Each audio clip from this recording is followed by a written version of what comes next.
j'ai le plaisir d'accueillir, avant de passer au tour d'Europe, bien sûr, tout à l'heure, j'ai le plaisir d'accueillir Manu Trovalet, responsable de la communication et des supporters à l'AS Vitré. Salut Manu. Salut Arthur. Est-ce que tu vas bien Manu? Ouais, ça va et toi? Ça va nickel. Et j'ai le plaisir aussi d'accueillir un des joueurs phares de cette équipe de l'AS Vitré sang et or, Jordan Lebac. Ça va? Eh bah écoute, ça va Jordan, tu viens de sortir de l'entraînement, je crois. Pas C'est facile. ça. Je suis dans la navette de retour là. C'est ça. Bon, en tout cas, j'espère que vous allez bien, les gars. On va parler forcément de l'AS Vitré avec tout d'abord un point avec Jordan et ensuite avec Manu. Jordan, voilà, on va parler de la Coupe de France uniquement. Le championnat, on sait que c'était un petit peu plus compliqué contre Wassel avec le 1-1 le week-end dernier. Est-ce que tu peux nous parler du dernier match face à Longo en 32e de finale? Ça a été un match compliqué. On a rencontré une belle équipe. Hein. Ah oui, c'est clair. Ouais, franchement, ils ont bataillé tout le match. Hein. Ils ont joué avec leurs armes. Après, le terrain n'était pas facile. Hein. Ah oui, c'est clair. C'était pas facile. Après, je trouve on a tenu aussi physiquement parce qu'eux, ils avaient des crampes. À la fin, ils étaient tous crampés. Donc, je trouve que ça allait. Donc, voilà. Donc le match, c'est sûr compliqué, gagné au penalty sur dernier penalty réussi de Rémi Laurent, un grand Kevin Obenot, bien sûr. Et puis, oui. Je ne sais pas si vous connaissez là avec Thomas, je ne sais pas si tu connais Thomas, Jordan. Du tout. On s'est peut-être joué hein, après. Ouais, à 23 ans, à mon avis, peut-être que vous êtes déjà rencontrés avec Thomas, je ne sais pas. Mais voilà, juste une division vous sépare. Hein, et puis, on espère un jour retrouver Théadrenne contre la SV, ce serait génial. En tout cas, pas en N3, Voilà. les gars, pas en N3. non, on va éviter ça. Ouais, on va éviter. Mais alors, voilà, quelle était ta réaction quand l'ASV au tirage a pris Le Havre? C'est un bon tirage selon toi? Ouais. Par contre, c'est un bon tirage parce que je trouve que contre une Ligue 2, on a nos chances quand même. Par rapport à une Ligue 1, une Ligue 1, ça aurait été compliqué. Là, une Ligue 2, tout est possible. Ouais, tout est possible. Alors, c'est sûr que le retour d'Oswald Tanchot, comment tu l'analyses, toi? Est-ce que ça va flancher dans la balance? Ça peut contrebalancer dans le match? C'est sûr, parce que lui, il va pas vouloir perdre. Et il revient sur Vitré. Il connaît beaucoup de monde ici et on le connaît. Les matchs ça, il les aime. Donc, voilà. Ouais, Oswald Tanchot, pour ceux qui ne le savent pas, Oswald Tanchot, ancien coach de la Vitré, voilà. Et donc, grand rival de l'équipe de l'ASV. Jordan, toi, tu le connais. Et ça va être un match très, très engagé. Voilà, comment tu le sens le match? Est-ce que sincèrement, est-ce que toi, tu le sens que ça peut le faire? Est-ce que jeudi prochain, à 18h au stade municipal, est-ce que tu sens que l'ASV peut aller chercher un 8e de finale? Oui, pour moi, oui. Tout est possible. Après, nous, moi, j'ai dit qu'on gagnait 2-1. Voilà, ça, c'est le prono est lancé avec un but de toi, de toute manière. J'espère. Et un William Gros. Un but de William Gros. En tout cas, qu'on passe une dédicace à tous les joueurs de l'ASV qui nous écoutent et à tous les joueurs de l'ATA qui nous écoutent aussi. Grosse dédicace à vous. Peut-être un dernier mot avant de passer avec Manu. Voilà, toi, comment tu vis ton début de saison au sein de l'ASV? Ça va plutôt difficile ou alors vraiment ça va? Vous bataillez quand même en championnat, mais comment tu sens ce début de saison? Après, en championnat, c'est vachement serré, donc c'est quand même intéressant. Tous les week-ends, tous les matchs. Après, c'est sûr qu'on aimerait bien être un peu plus haut dans le classement. Là, c'est un peu compliqué. On est à 3 points de Boulogne, par exemple, donc on aimerait bien être plus haut.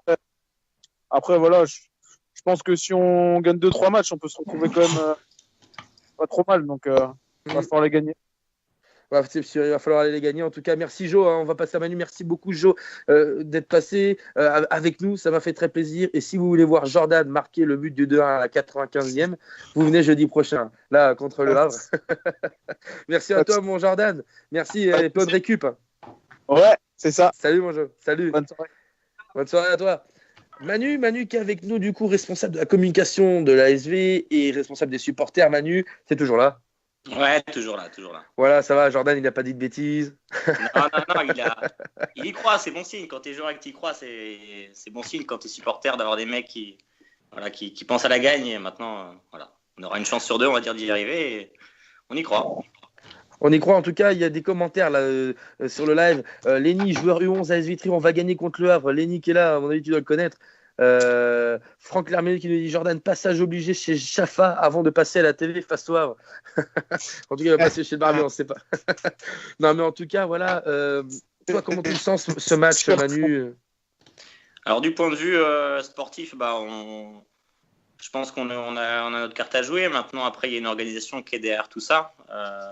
C'est une belle fête qui arrive au niveau du club. Maintenant, il y a une organisation où tous les bénévoles sont mobilisés, que ce soit en communication par rapport au SOK, le club des supporters au niveau du COP, les commissions organisation, l'événementiel, la presse, le côté sportif aussi. Donc là, on se prépare. Ça fait 2 semaines qu'on est dessus. Maintenant, on espère que ce sera une belle fête. Et puis, si on peut avoir le petit résultat au bout avec une victoire, ça peut être top pour aller en 8e. On a été qu'une fois en 8e. Donc maintenant, pourquoi pas écrire une 2e page de la Coupe de France par rapport à ça.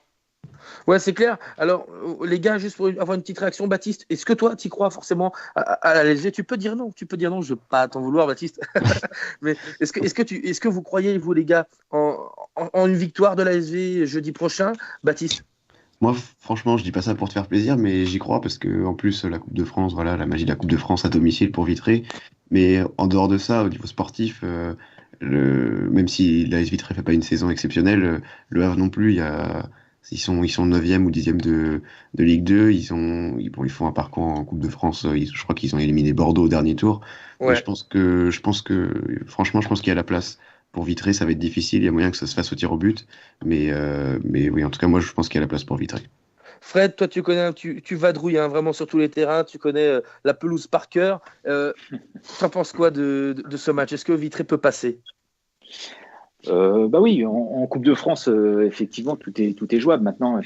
Quand tu regardes une équipe de Ligue 2, logiquement, quand elle se déplace face à une équipe de National 2, pour elle, c'est un bon tirage. Après, il va falloir que Vitré mette du rythme, soit agressif, et puis ça peut passer. On sait, en Coupe de France, tout peut arriver.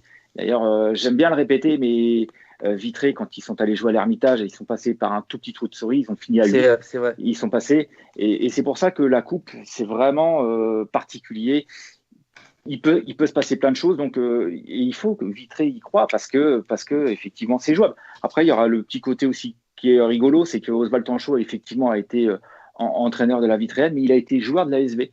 Donc je pense que pour lui, ça va être aussi important de revenir chez lui et puis de s'imposer avec son équipe du Havre. Oh, ça va être spécial, bien sûr, avec l'anecdote, bien sûr. On va le dire, parce qu'on va faire un point aussi sur la TA, qui a éliminé il y a quelques années, on s'en souvient, Nantes. Eh oui, Thomas, ça c'était beau. On peut revivre une sensation comme ça. Alors, avant de passer à ton avis, Thomas, voilà, sur Vitré, excuse-moi, ouais. Ouais, excuse. On entend un petit bruit de fond. Non, c'est bon. Manu, toi, juste avant de passer aux réactions aussi de l'équipe avec Fabrice et Thomas par rapport à une éventuelle qualification, est-ce que tu pourrais nous dire déjà combien d'ultras sont déjà inscrits pour ce match? Aujourd'hui, on avait, par l'intermédiaire de certains jeunes, on avait créé un SOK, là, le 100 Heures COP. On aura un emplacement par rapport à ça qui permettra d'avoir 150 supporters.